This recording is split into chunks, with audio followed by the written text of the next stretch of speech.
So this is Peter Lumsden from the Lancashire Form of Faith, and tonight I'm with Amy Troner from our Jewish community, because on the 27th of March marks the start of Pessach, a significant festival in the Jewish calendar.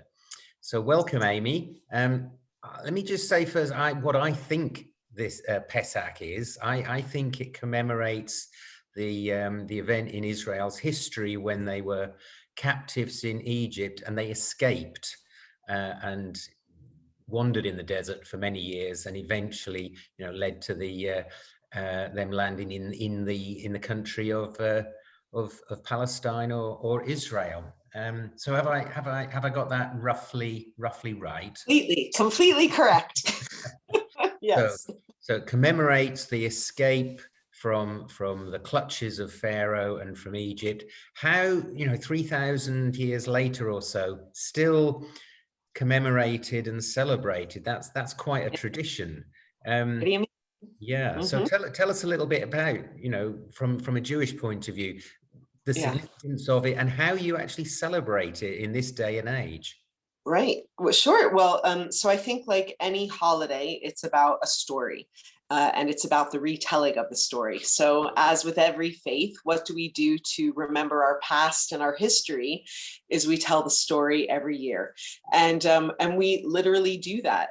We actually have a special meal that starts on the night. So our festivals all begin at night. And so we have a special meal where all of our family and friends come together and we retell the story of when the Jews were in Egypt, when they were slaves, when Moses asked for the Pharaoh to let the Jews be free.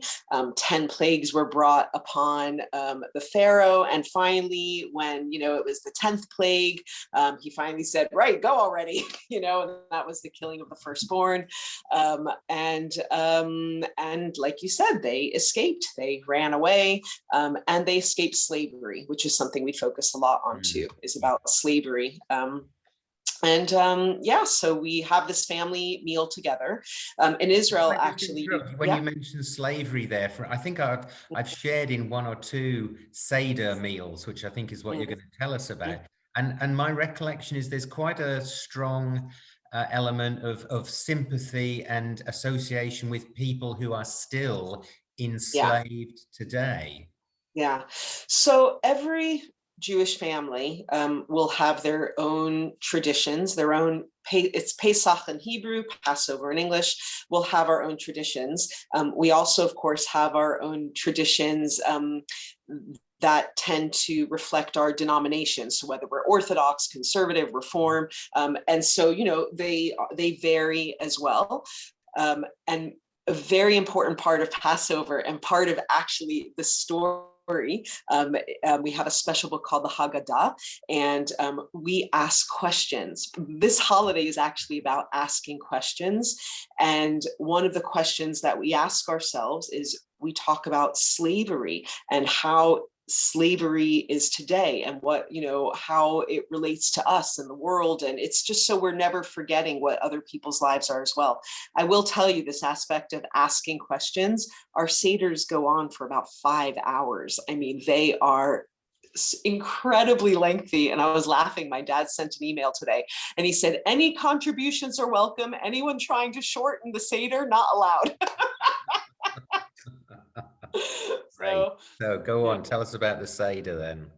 So at the Seder, like I said, we read from the book, and it is literally the story of the Exodus and leading up to it and after, and exploring it. It's the exploring, the asking questions. Why do we do this? Why do we do that? It's interpretations. It's not just the story. And families tend to go around the table and they take turns, and friends might be there as well. And they take turns reading parts of the Haggadah out loud to everyone else. We have songs that we sing, prayers. We start reading part of it, then we eat, then we do some more, then we, and actually we have a plate. This is called a Seder plate. It is symbolic, and it's just got spaces on there, and on the spaces you would put a little bowl or an item. So each space holds a symbolic item. It might be salt water. We dip parsley in salt water. The parsley represents partly spring. It's a kind of a springtime, but we dip it in the salt water and eat it, and it reminds us of the tears that the slaves would have cried. We have another item that goes on the plate that's called charoset. It's like really yummy nuts and wine and apples mixed together. It's supposed to represent the mortar the slaves used during their time, in Egypt. And most importantly is matzah. We eat unleavened flat bread that hasn't risen. Again, all of it's just symbolic about the story. When the Jews ran away, they had to go quick. They had bread. It didn't have time to rise, and they took it with them. They ate flat bread. It's just symbolic. But for the entire week of Passover, we don't eat anything that's leavened. So no bread. What do you do the rest of the week then? Is the Seder meal, is that on the first night? So first night, in Israel, it's only one night, actually, one Seder. Everywhere else that we would call the diaspora, where Jews are anywhere else in the world, it's 2 nights that we have the family meal. Okay. But the holiday itself is from the first night all the way through to the 7 nights. So we don't eat any leavened bread. We get rid of all cereals, anything like that. We just eat matzah, or we eat things with crumbled matzah. We make cake out of crumbled matzah meal. Everything's made of unleavened. You all lose a lot of weight during Pesach then? Oh, I don't know. It's pretty stodgy, that matzah. How does it end then? Is there a culmination of the 7 nights? No, not that I'm aware of. I mean, we go to synagogue as well, but not really a culmination of the end. It's just the first 2 nights are very important. And what will be what's the impact of the COVID restrictions?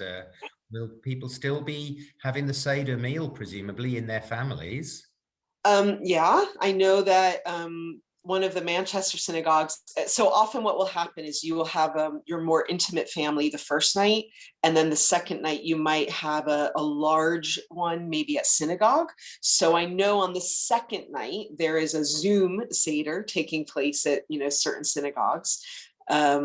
My family are very lucky in America. They're going to be outside, socially distanced, having Passover, and we're just going to be my little family. Yeah, but you'll still be maintaining the tradition. You'll still be telling the story. You'll still be asking those questions. That's fantastic. Amy, thank you so much for giving us a bit more of an insight into this important festival and point in the Jewish calendar. Thanks very much. Thank you. Is there a blessing or something you say for this festival? Not that I'm aware of. We would wish each other a happy Pesach, a kosher Pesach, and but there's so many. I mean, you're really saying them throughout the whole Seder. Yeah. Well, we'll say happy Pesach to you and all others celebrating in Lancashire. Thanks, Amy. Thank you.